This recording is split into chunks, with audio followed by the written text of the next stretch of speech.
ng ruta. Gusto ko na kasi makalayo at makalabas sa kuta. Ayoko na mapako sa tapos na hindi ko hinayaan na malampa. Lalo nung panahon na ako'y napakon at wala nang tanong sa'kin ng kamusta.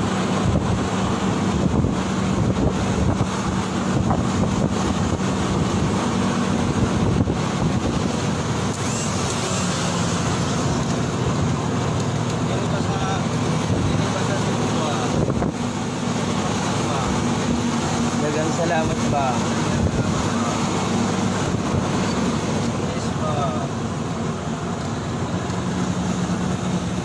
Parang Manila lang si ko. Sabi kalsado.